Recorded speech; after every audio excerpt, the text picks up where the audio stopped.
Warriors superstar Luke Metcalf is set to test the open market despite the club tabling a 2-year extension to the injured half.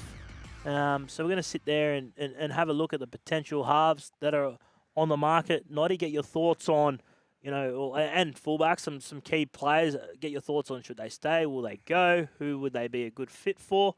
So let's start with Luke Metcalf. Coming off the ACL, the Warriors have put a 2-year deal on the table for him. He had an outstanding season. Was probably the only bloke that would have challenged James Tedesco for the Daily M if he wasn't injured in round 17. What's your thoughts on Luke Metcalf? Well, I think the fact he's elected to test the open market or say to the Warriors he's happy to go to the open market means the figure must be lower than he thinks it's entitled to be.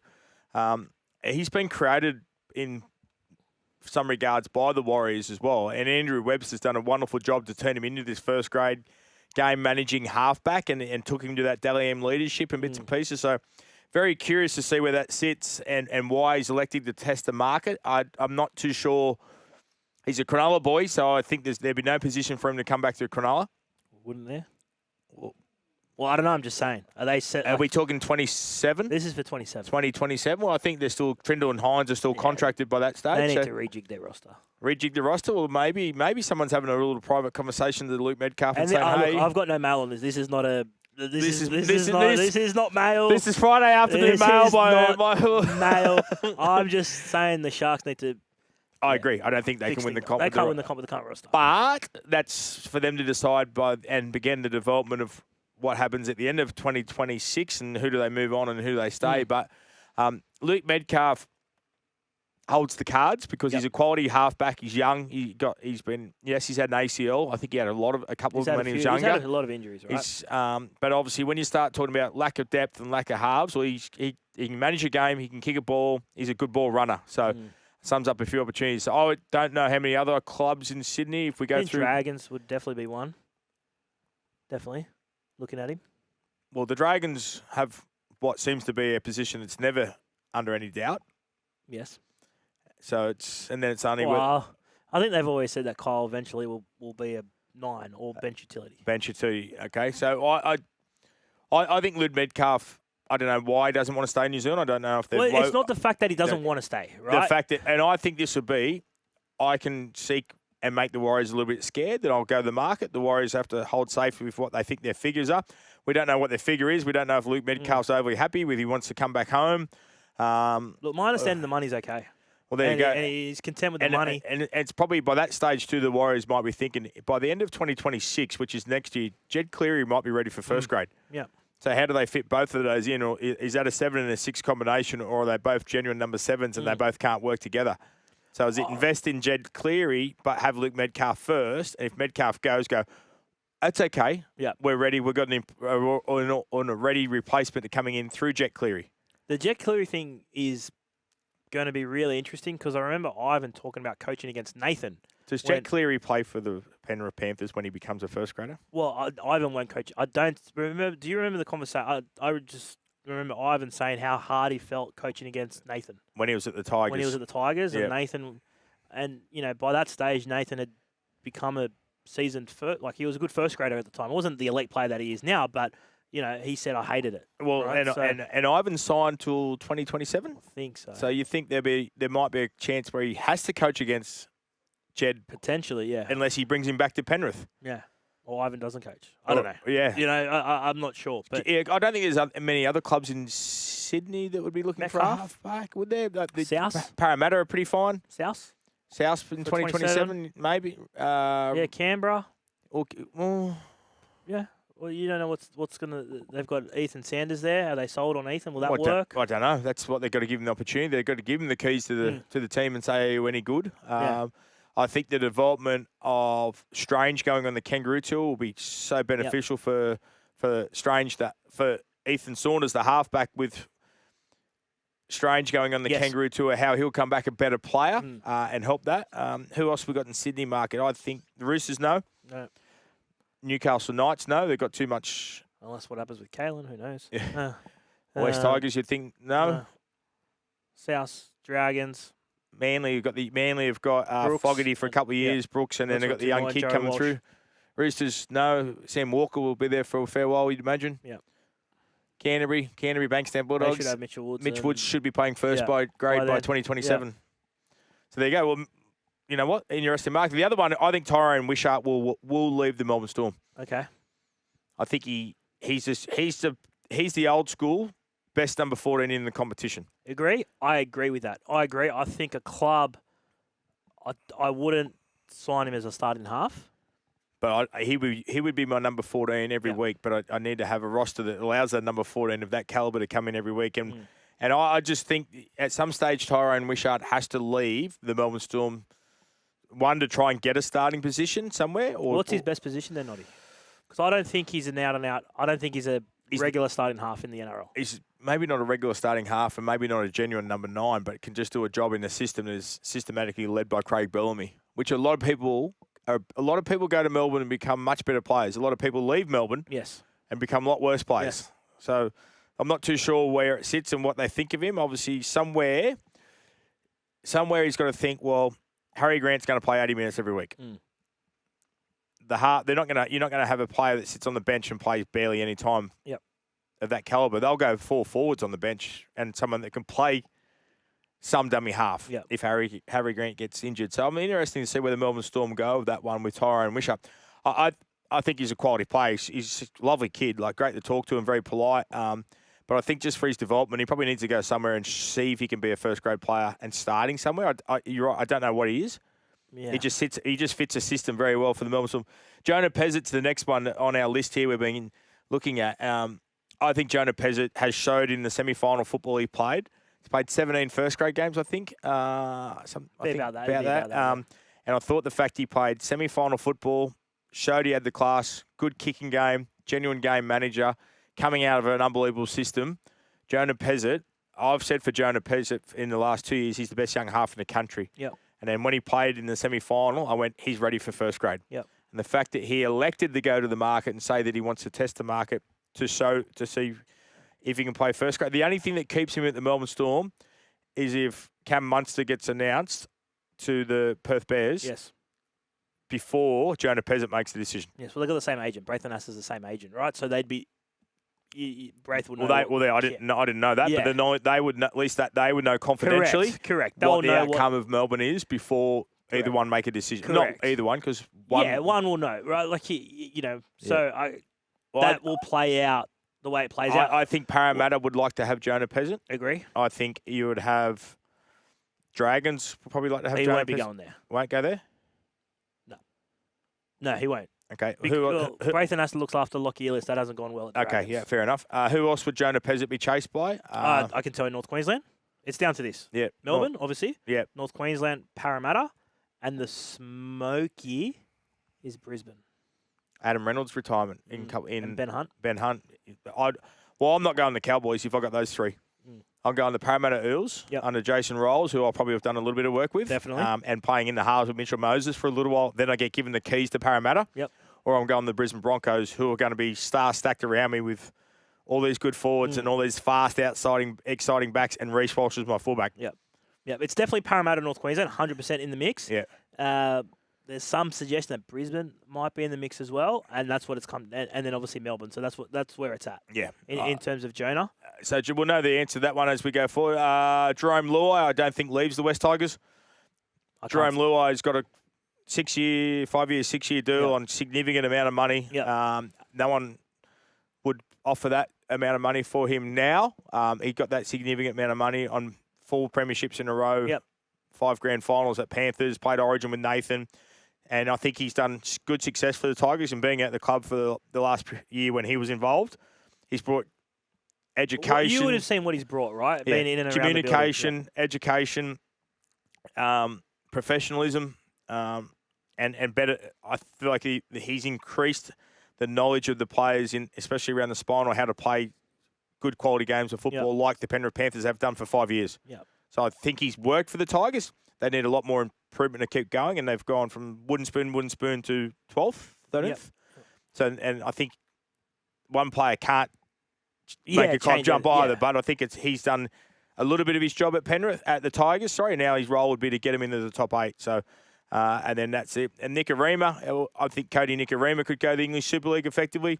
That's where he's sort of rumoured to be linking and talking to. He would, I think, if you think about the two players, Bevan French and I've gone blank on the drag. Jai Field. Two players. Does Cody Nikorima remind you of those guys in attack? So if he goes to Super League, he would kill it. He would be a great year this year for the Dolphins. Yeah, he does. He plays really good for him, and can be a. He's with Katoa being a both sides of the field on ball halfback. They probably don't. They just need a running 5'8" like he does, and he can play some shape and ask some questions.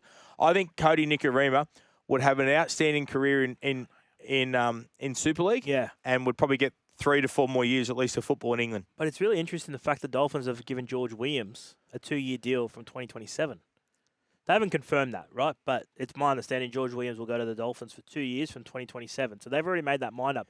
They wanted him next year, but Warrington put I think it was a $400,000 transfer fee on him. They're like, no, that's not happening, right? So they've already made their mind up. And George Williams was the number 7 at Canberra. He's more of a running half than an organising half. So young Katoa can do all of that. He'll be the franchise player of the Dolphins. He's the main kicker. And the fact that they made that decision for Nikorima, I think he'd be better off going to English Super League. Chanel Harris-Tavita, Jackson Purdue, they're players of Purdue. I think has been really good for the Cowboys. You know, he's at centre though. At centre, yeah, which is not his position. He wants to be a half. And why do the Cowboys? If the Cowboys are looking for Jonah, is it because Jonah Pezzet's a game managing half? Tommy, why doesn't Tom Dearden become the on ball number 7, game managing half, and why doesn't Purdue play 5'8" for the Cowboys? It's a good question. I think Purdue look really good at centre though. So maybe they just see him as a centre. I'll just Todd, are you up there? Todd, you're listening today, Friday afternoon in Townsville. Maybe try Purdue in the 5'8" position for the preseason. You reckon? Well, I think, and Tommy Dearden can play both sides of the field, not restricted from where he plays. Yep. Happy to defend both edges, I would think. Quality player, competitive player. Jackson Purdue, as you said, they liked what they got from him at centre.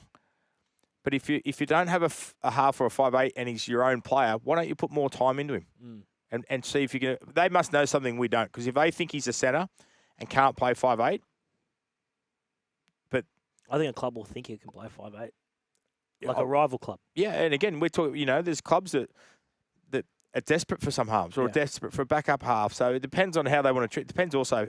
We spoke to him here on SEN during the year as well. He loves living in North. Apparently that's it. Yeah, that's what they've said. Yeah, he goes fishing. He's got the boat. He's got the boys club. Local come through the good, the schools in Townsville and bits and pieces. So that's the. Sometimes you think that's the stopper for a lot of clubs. They go, he won't leave. He loves it here. He won't leave. Blah blah blah. But sometimes they would be the ones that make the decision to know why he can't play 5'8" for him and why they want to play him as a centre. Yeah. Trey Fuller, off contract, obviously has shown glimpses of being such an exciting electric player. Is he a week in, week out NRL player? Is he another guy that you go, well, maybe you'd kill it in the Super League? Well, I think he'd be great in the Super League. It's a bit like the South Sydney fullback, isn't it? The Jai Gray, who's dynamic, small, fast, but you go, well, does he get, once he plays there every day, does he get found out with carries of yardage carries? We just pick him up and push him backwards, and speed and skill is their strength. They're tough players, but I think those two players, Gray and Fuller, are pretty similar. Great speed, can do some really good things, but how long does he want to stay behind the hammer and not play regular first grade? And maybe they want to do that. Maybe they're happy just to buy their time and be comfortable and get 10 games a year maybe and just be a first grader. But he's older than what you think, Trey Fuller. He's 28. If I'm Trey Fuller, I'm going to England. I'm going to get a 3 or 4 year contract in England. I'm trying to use that as a marquee player to set myself up for life, to help myself better in a house or something, travel the world a little bit. If I'm Trey Fuller and I'm 28 years of age and I'm waiting behind the hammer, I'm not waiting to play 5 games to 10 games a year. I agree. So Perth. What about, we haven't mentioned Perth in any of this, right? Because all these guys will be available for 2027, yes. For Perth as well. Well, you know what? These guys could get the beneficial of the fact that Perth needs to buy players.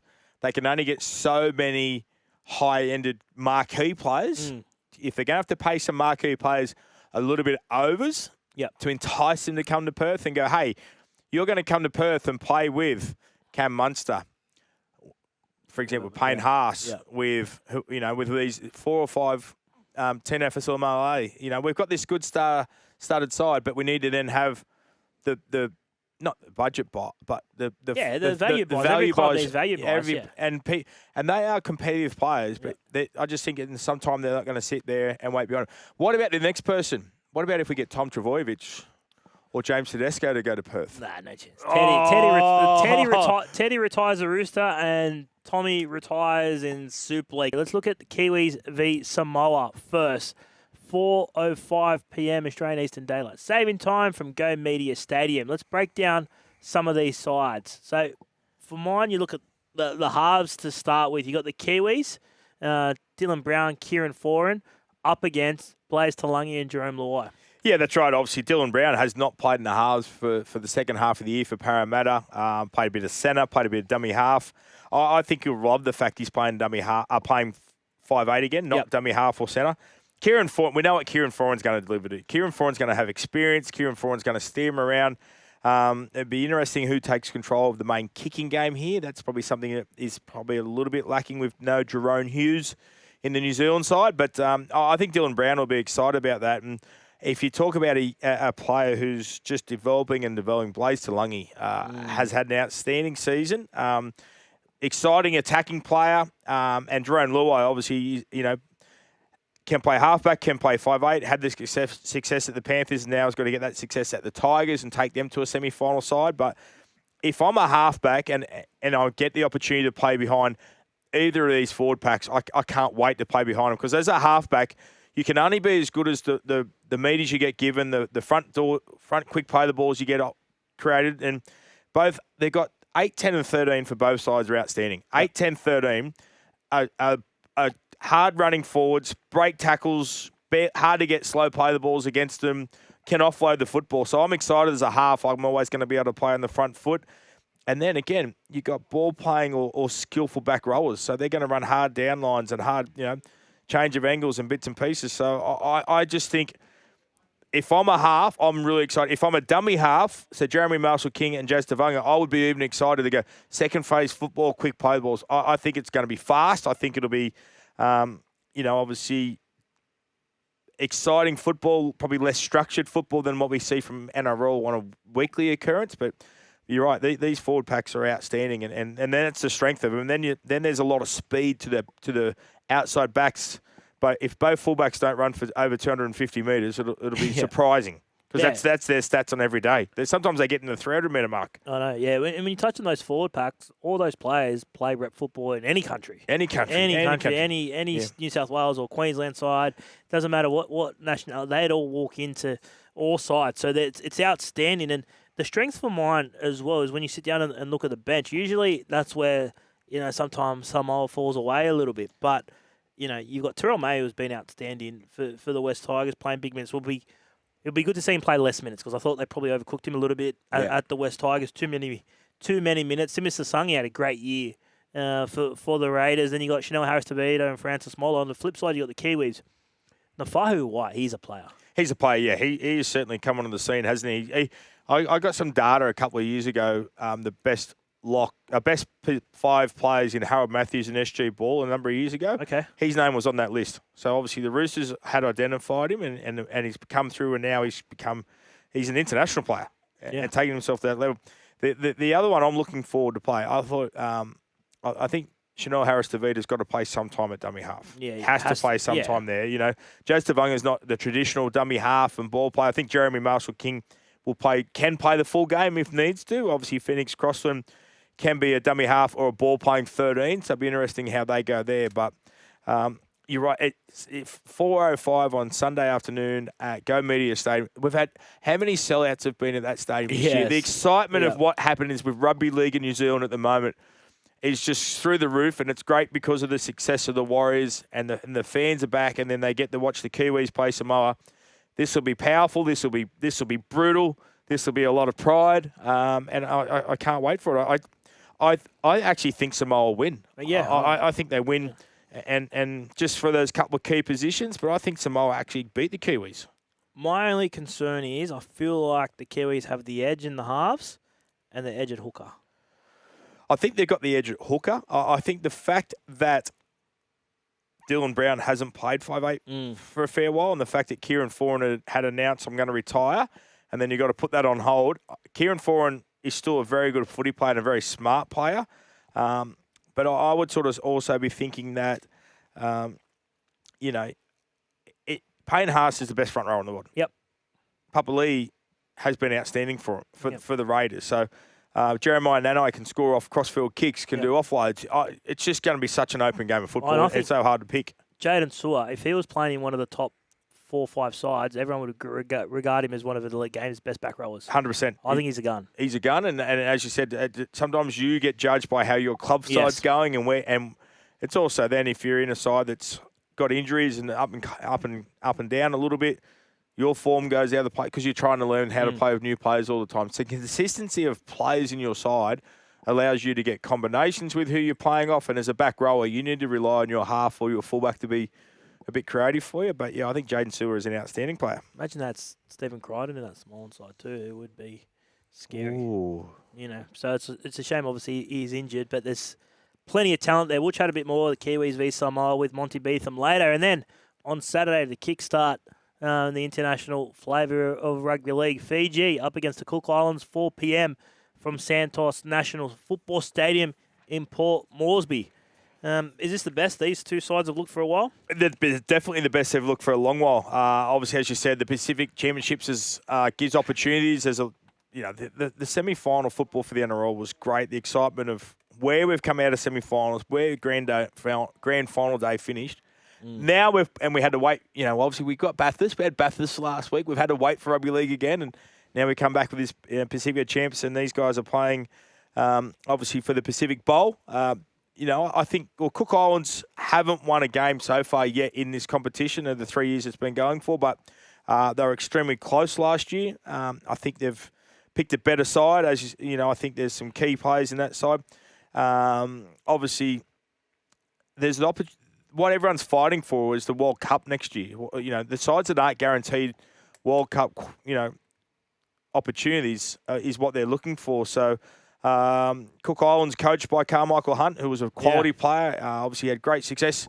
Talk about a show and go. What about the sidestep? He could be one of those players. Val Holmes is there helping him as well. On that coaching side of things. So, I think this game will be really, really tough and physical. And I think it'll be interesting. Who do you think will win, Michael? I think it'll be interesting. Fiji, yeah. You think Fiji just with a bit of quality? Obviously, Jareen Buller, Brendan Wakeham's, played a bit of first grade football. Kurt Donaghy's done a great job at the Dolphins there. Michael Jennings is back. Taruva will be out there with Buller running around scoring tries, and they've probably got a better quality side, Fiji. But sometimes it's about the completion rate or the attitude they go with. Sometimes I think what happens, and I would think these teams go into camps and they go into schools and they go into villages and they go into talking about the history and the pride that they get to go with and play with. But I'm very curious to see how they then go onto the field. So Port Moresby, this game will be played 4 o'clock on Saturday afternoon. So, so we just, obviously we'll be talking, we've just spoke quickly about the PNG coming into the competition, bits and pieces. Well, this gets an opportunity to keep going, hey, let's play more rep football in PNG. Like we did to Perth, we'll give Perth the origin and we'll set it up for a franchise. We're now going to have rep football in PNG over the summer, and we're going to give them more taste of football, more opportunities of football, and more about getting it better. So I'll go with you. I'll tip Fiji in this one in probably just a close victory. Well, lots to look forward to, and we'll chat a bit more, obviously, international footy later, but after the news, Dean Watlin to preview the Everest.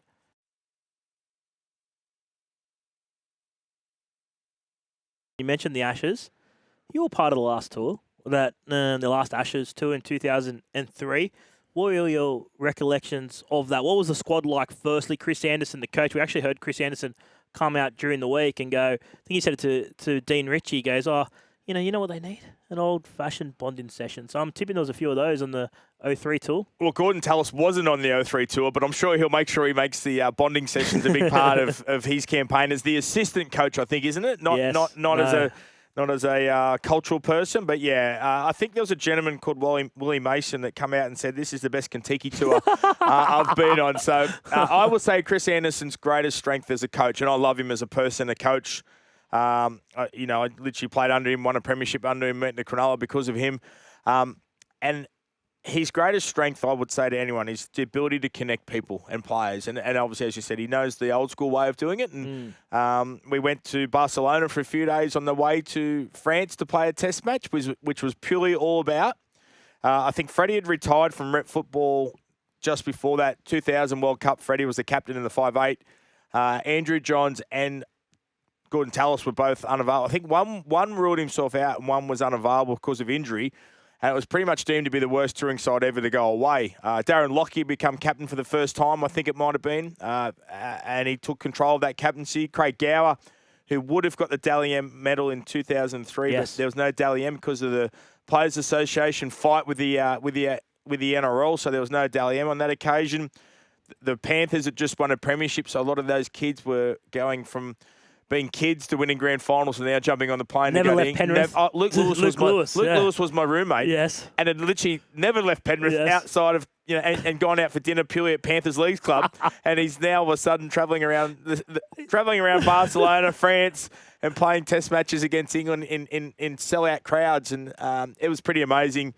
Luke, the Roosters players they were super fit. I thought I was fit. I thought I trained hard. And when they came in, the Minicellos, the Craig Wings, Fitzy, Rico, Hegarty and all those type of players, they took it to a whole new level. Then you had the Panthers win that premiership and they come on that journey. Good characters, obviously leaders were Shane Webke, Petro Sinafasiva, some of the old guys, and Billy Johnson was the conditioner as well. So it's a bit of old school hard training.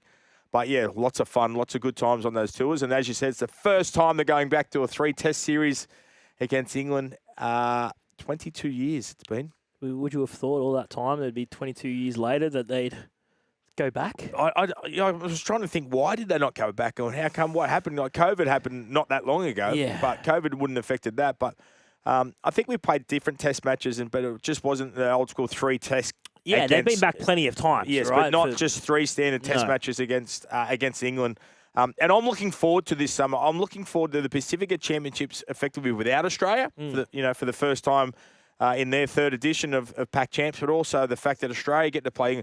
We need more rep football. Yep. We're so intrigued in how good our competition is, the 27 rounds we've got. We're expanding to 2 more franchises over the next few years. I think we want to get to 20, don't we? Yep. So less games. If less games means there's opportunity to go to more international football, because unless you play for New South Wales or Queensland, how often do you get to play rep football? Yeah, and that's been the problem for those Tier 2 nations and why they, in the past, they probably haven't been able to, players probably haven't gravitated towards them because of the lack of footy. But if they're playing big games, earning good money, we're going to see a lot more players go that way. And the lack of footy or lack of opportunity for them to play football, and the fact of for players to give up state of origin or playing for Australia used to be so financial for them as well. Yes. So that leverage has been equaled out, I believe, as well. So for Test footy, but don't forget the Origin still. But they can still play Origin. They can still play Origin, and choose to play for their nation. So it's obviously they get the best of both worlds if you're eligible to do that. Yeah. And again, this is all leading to, it's like, Tier 2, Tier 1, we've got the Pacific Bowl, we've got the Pacific Championships, we've got the Test match in the Ashes series in England, all leading up to a World Cup next year. There's qualifying games going off everywhere, at the moment as well. In not these teams trying to qualify for the World Cup, but others as well. So representative football way back on the radar, which is great. One of the stories which has taken maybe a little bit by surprise this week is the link between Craig Bellamy and the Gold Coast Titans. It's twofold. Obviously, the fact that the Titans just signed Josh Hannay, right? And there's apparently a clause in Josh Hannay's contract that if Craig Bellamy becomes available, or they can pursue him to be the head coach in 2027. What's your first thoughts on that from a Gold Coast perspective? Firstly, I got no idea where they're going. I think from a Gold Coast point of view, if I can somehow get Craig Bellamy involved in my franchise, involved as a coach, I'd be mad as owners, because it's obviously a club that's owned privately, the Gold Coast Titans. So I'd be mad as an owner not to think if I could get Craig Bellamy, why would I not want him to come to our club and be a beneficial for our club? Led to believe just recently bought a property on the Gold Coast. I think his daughter lives on the Gold Coast. He's got family from up there. He's obviously come from the Broncos to the Melbourne Storm. But I can see no merit to the story. I think I got no idea why Craig Bellamy would go to the Titans. Yep. He has had unbelievable success at the Melbourne Storm. He's been there since 2003. Since the last Ashes tour. He's a Melbourne Storm legend. He's taken them to 11 grand finals. How the organisation allows him to leave would be bizarre. They're definitely not going to allow him to leave, Tripp, right? And I still can't see. So Craig Bellamy is going to be this greatest coach Melbourne Storm's had. They've had a couple, not a lot of coaches, but he's done some amazing things down there. So if Craig Bellamy decides next year to turn around to Matt Tripp, who's the owner, and go, hey, I'm not wanting to coach anymore, why would he want to go to the Gold Coast to coach? That's a great question. And give up all that legacy at Melbourne and then have to create all those programs again, which he's done over time at Melbourne. Why wouldn't he stay as a consultant for Melbourne for the next 10 years of his life? Well, Melbourne will offer him whatever he wants. Okay, so if he wants to be a consultant, that's if he wants to be head of football. Probably not head of football because Frank Panisi's there, right? But any coaching role that he wants, they're happy to accommodate him. If he wants to be a consultant, come one day a week, pick up whatever the case may be. It's open-ended from Melbourne. So this is not a Melbourne thing, right? If he does leave. You would be across this a bit more intrinsically and look at the facts and the whys. And why would Craig Bellamy go to the Gold Coast Titans for 1 year? For 1 year? I wouldn't have a clue. Like, if it was, hypothetically, if it was Brisbane, I could understand. Because that's where he come from. No, because Brisbane, he can go in and take away the premiership this year, right? It's a squad that could win a comp. Yeah. So if he parachutes in, tunnel vision, the 25, 30 players of the NRL, that's his only focus. I get that. That's not what the Gold Coast need. The Gold Coast need a bottom-up mentality, right? So it's going to take more work. Can I ask you this question then? So if I'm a Gold Coast Titans player, fan, sponsor, supporter, Josh Hannay comes in this year and goes, the starts go really good. Yep. And then they go, we're going to put you on hold for 12 months. And we're going to bring Craig Bellamy over. It could be longer than 12 months. It could be longer than 12 months for Craig. Okay, well, let's say Craig will come for 1 or 2 years and you'll stay as the assistant. So all that good work that Josh Hannay does, they invested in Josh Hannay because they thought he was the right person to take him to a more successful club, get him back in the semi-finals. The success he's had with the Queensland team, the success he had with the Cronulla Sharks as the attacking coach. Yeah. Where does that leave Josh Hannay? Why would he agree to that deal if it's right? The only way that a deal could be agreed to if I'm Josh Hannay is if I'm on X amount as head coach. And it stays at that. And it stays at that. So I'll learn from Craig Bellamy. He can make this club better, and I'll learn under him. And then I get my time then goes after Craig Bellamy. So you're sort of double dipping in a way. That's the only way you could agree to that deal because, all right, you're not going to, hypothetically, you're on $700,000 a head coach. You're not going to go to $250 as an assistant coach because of Craig coming in. So the money would have to stay the same, and you'd have to be guaranteed 3 years post whenever Craig retires. I just can't see it happening. I cannot see in my mind if Craig Bellamy does not want to coach the Storm, then why does he move to the Gold Coast to start again and the coach the Gold Coast, which has none of his programs and none of his players? Yeah, I agree. It might be a Hail Mary from the Titans. It might be a Hail Mary from the owners of the Gold Coast Titans, but it just makes no sense to me. If he's deciding to pack up and go home, why is he not just packing up and going home? There's a few texts. This is ignored. The text line 853 says no one moves to Melbourne to retire. Adam says Cam Smith just lives near Belly's new place, like a son to him. Obviously, I'm not sure that's the reason. I'm not sure that's the reason. The separation is happening. Unless you can get Cam out of retirement, would you rather live in Melbourne or the Gold Coast? Well, I think he's always said that he would go. This is always in the last 5 or so years or 10 years, hasn't there? There's been always rumours of Craig going back to the Gold Coast or Brisbane. That's where his family's from. That's where his family lives. So he wants to be around him. There was a story of him going to Cronulla Sharks 3 or 4 years ago. Noddy, if I told you all the clubs that thought they had Craig Bellamy done over the last 20 years, there'd be a lot of them. Blow your mind. Yeah, it would blow your mind. And that shows you the legacy he will leave when he does leave Melbourne. So why would he want to throw that around and go somewhere else? Yeah. Stay as a club legend, finish your time up at Melbourne, become a consultant. They're going in the pathways. He can help oversee that with Frank Panisi. He can help the next coach that comes in the Melbourne Storm. the next coach that replaces Craig Bellamy will be someone that's done the systems of what Craig Bellamy's created with Frank Panisi and know the traits. Won't probably be the same because it's not Craig Bellamy doing it, but it has to have some likings of what Craig Bellamy's created for the success that club's had. Well, you know the Storm. Well, it's been a while, obviously, since you've been there, but you won a comp there. Who is that man? Well, there's obviously three assistant coaches full-time. Mark Brentnall, Craig's son, Aaron Bellamy, and Ryan Hinchcliffe, isn't there? The three coaches. So they've obviously come through that system. Hinchy's played under that system. He's one of the players that they talk about when they show the Storm Old Boys video about Ryan Hinchcliffe being one of Craig's type of players that he likes and is coachable. I don't know if those three take it. Obviously, there was word of Jason Rolls was someone they were bringing into play. And now, why would Jason Rolls leave what he's done at Parramatta to go there?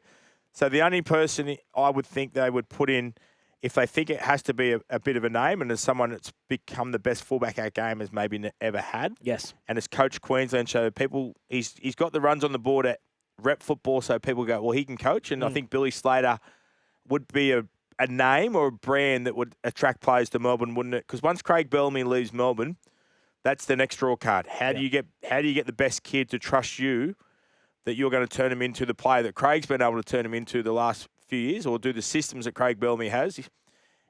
And Billy Slater, I think, is that person that has the runs on the board, the credit as the individual, and the fact he's coached Queensland to great success, probably ticks his box a bit ahead of the assistant coaches who are currently there. Yeah, he's definitely the most obvious choice, but not sure what Billy's appetite is to be an NRL head coach. There's a few clubs that have had nibbles at him. The Dragons certainly had a nibble at him. The Eels. He will not coach another club. Yeah. I think he'd be quite happy to go, you know what, if it's not the Melbourne Storm, I'll stay doing my media. I've got my other stuff off the field in Melbourne, and I can do Queensland, hopefully for as long as I choose I want to do Queensland for. The other one's Matt King, who obviously played at the Storm. Has built a really good CV as an assistant coach now, firstly at South, now at the Roosters. New South Wales assistant coach, was earmarked for the Perth job, but knocked it back. So here's the other smoky, I reckon, in the mix for the Storm. So does he become the bit more higher credentialed smoky than the 2 or 3 current assistants at Melbourne? I think so. Because of also going out and learning other systems, he's got to be beneficial. Because if you are only taught by the Melbourne Storm, that can be a great success, and they've had success, but also it can be sometimes, well, what else is out there? How do other clubs do stuff? So obviously, Matty King, as you said, worked under Trent Robinson, has been a very successful coach, and I'm sure Trent Robinson does some things a different way to Craig Bellamy, so you've learnt 2 styles. But he's been a player, he's well coached. King, he's done a great apprenticeship and a good experience, and he's been a part of that Melbourne Storm system. So first thing they'll do is they need to wait for Craig Bellamy to make that decision. which has been an ongoing, which he deserves, right? He gets it. He can, and this is obviously talking about 2027. Yeah, definitely. So 2026, Craig Bellamy will be at the Storm. And I'm just wondering in the back of his mind if he's going, okay, we've just lost 2 grand finals. You know, Munster's uncertainty, Paps' uncertainty. You know, they replaced the big 3 pretty well, like as best as you could. Well, I think but all those guys have still got next year with them. So definitely next year, right? And then obviously, well, Paps is 50. There's some innuendo around Ryan Pappenhausen, but Munster, the innuendo is for 2027 as well. So there's a bit to play out with the Melbourne Storm for the first time in a long time. You go, okay, well, if there's no Paps, if there's no Munster, does Jonah Pezic, who's put himself on the open market, does he sign it somewhere else before these decisions fall into place? Nelson Asafa Solomona has gone now. He's got asked for that release and been granted it. So there's a bit of a rebuild going, as you said, for the first time. All right, Noddy, you mentioned PNG. The PNG Chiefs. Yes, the new name. What they're known as. And my man Brent Reid spent a few days in PNG last weekend, and he's done a really good feature on the Daily Telegraph website. Goes into all the detail about, you know, where they may live, how it's going to look. You know, they don't have a chief executive. They don't have a coach. They don't have any players. The Centre of Excellence hasn't happened yet, or dirt hasn't been dug on the Centre of Excellence. But, you know, they're looking at marching forward. And one of the things that they're looking at, apparently, according to Reedy, is the Clearys. Really? Nathan. All 3 of them? Jet and Ivan. Tax-free. What would that cost as a combination? Well, it depends. Keeping in mind the coach is not in the coach is not cap, a cap, so, football cap. So I'd say you'd have to give, if Ivan was to leave Penrith, I'm thinking it's got to be above 1.7 potentially. Agreed. Tax-free. Nathan's probably close to that as well, because we talk about a new TV deal by the time the the PNG side kick off, so there'll be more money. The cap's 13 million now, is that right? Yeah, just a bit under, but that we think that'll increase, so that'll make the elite players earn more. And Jet Cleary's probably, you've got to put him on. You're buying him on potential, aren't you? You're buying him as the third package. So you add. So on what have we got? 1.7. Let's call it a $4 to $4.5 million per annum for the Clearys. I think something like that, isn't it? What about you as a player? Let's take your mind back. Yeah, different stages of your career. Would you ever consider PNG as an option? I got picked to play for the Prime Ministers the year I had decided to retire, to go for the PMs the year after. And it was pretty tough my last few games. I sort of thought I was done. Yeah. Very happy to pull the pin. And then they go, oh, you've been picked for the Prime Minister's 13. I was like, I'm fine. I don't need to go there. I've got no need to go there. And again, talking 15 years ago, so probably not as safe. And there's not many games have been up there since what they do now. But I'm really interested in how this franchise is going to work. The type of player they're going to attract. I got 4 daughters. I'm anywhere through my career. I chose not to go to England on certain stages because I had a new daughter. I had the support and bits and pieces. That's fine to do when you live in Cronulla or you live in Newcastle or you live on all these type of things. I don't think I'm taking my family to the PNG franchise at the moment until I see how safe it is, until I see this compound they're building and what it looks like. And then how many weeks am I going away for continuously? And what happens to the family who are home? Are they safe? And do I want to live in a compound? Do I want to live in a gated community for 3 or years or 4 more years? Yeah. I think it's going to be very interesting to see the type of player that the PNG side can attract. I think they'll have to rely on creating a lot of their own players. Yes. And tax-free money will interest some, but it won't interest everyone. Yep.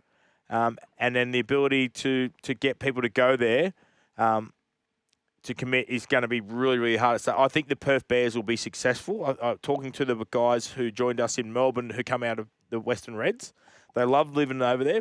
We've seen Origin go over there. We've seen enough football go over there. It's a good place to live. It's a safe place to live. The travel for them is going to be a bit of a nightmare as well.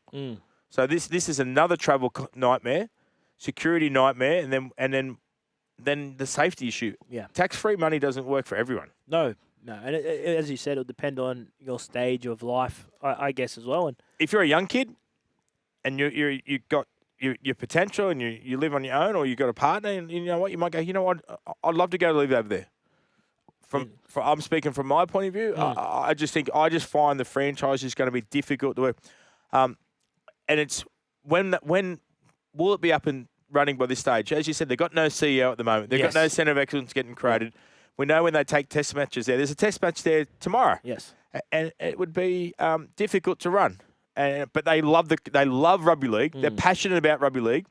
But yeah, I'm just curious to see how would you sit down with Nathan and go, hey Nathan, you've just played in 5 grand finals.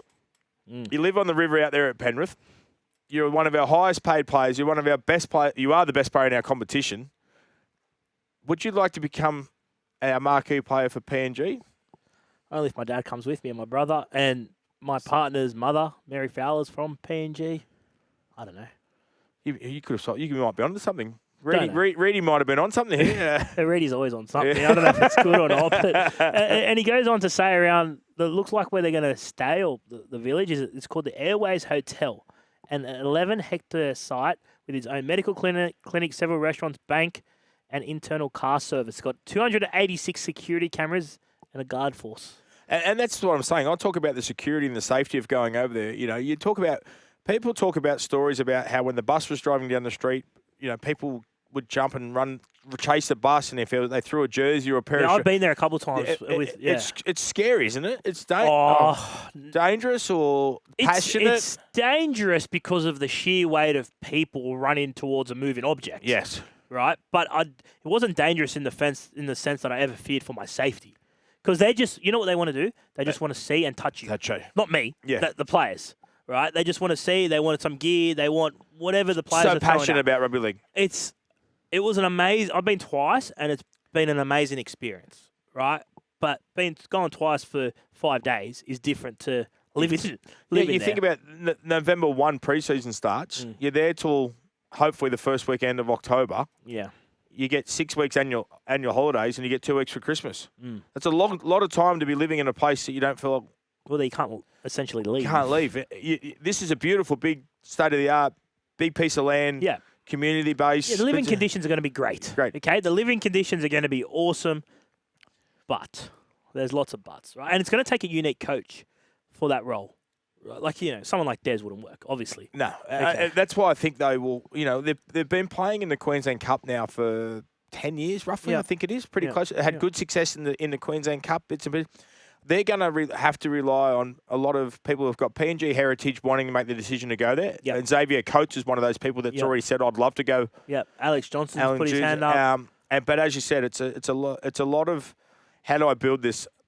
It's a weird franchise we've extended to. It's a how's it going to work? As you said, no CEO. So who's doing anything at the moment? Yeah. How is this organisation moving forward without someone making these decisions? And Andrew Hill was a big loss because he had the unique ability to know rugby league and having worked in rugby league and know the PNG climate because he'd worked in and around the game, had run a World Cup in Australia. So he was totally across it.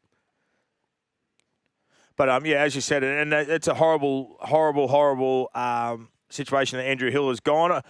The first decision: who are they going to sign as a coach? Obviously, the Perth Bears made a huge decision to get Mal Meninga as a coach. Yeah. They were going down the Brad Arthur trail. Then all of a sudden, Brad Arthur's name got scraped off the list, and it went Mal Meninga. Mal, Queensland coaching wise, unbelievable success. Yes. Mal Meninga, Canberra Raiders coaching wise, not as good. But hey, guess what? The people in Perth who now know rugby league and who watch rugby league, and we take the origin there to get them ready for rugby league. Let's give an icon of our game. Yeah. Let's give Mal Meninga that job to set it up for a couple of years, do the hard work, be under no pressure, and obviously Ben Gardner gets the keys to the club eventually. Yeah, it was the only job in the NRL for Mal, to be a head coach. I don't think he could have worked anywhere else because he's that figurehead, and the big test is going to be signing players. I don't know if Mal's going to have the pull to sign players, but you know what Mal will do? Mal will get it in front of every player. Every player will give Mal the respect to meet with him. And then what happens, right? But he's still got that gravitas where, all right, Mal, you want to Mal? Yeah, I want to talk to Mal. Let's meet Mal. Let's meet Mal. And let's see what happens from there, right? So I'm not sure if he's going to be able to get deals done or things like that, but he will get a meeting. There's obviously a bit of news around Lockie Croker. Look, it's my understanding he won't play again. They're going through that process of potential medical retirement for Lockie. He's had some concussion issues. Yes. It's not a position that they're flush with players there at the dummy half role, the Sea Eagles. No, that's right. Well, obviously, Jake Simpkin went over there a couple of years ago from the West Tigers, and him and Croker were fighting it out week in, week out. This is the problem when we start adding more sides to competitions. We start draining the depth of some key positions. And we took this as a spine position we're talking about, pretty important position. So some clubs have got one or two of them, and that you're blessed to have them, and other clubs don't have too many of them. No, not at all. And that, if he goes, that could open up a spot for David Mawali, which will allow South to sign the tie. David Fafita, there's a lot. Everyone wins. You're still here? We'll see more on the Joel and Fletch socials and catch us live on SEN Radio. Because if you don't, you're an A grade. But if you do, you're the absolute Mickey.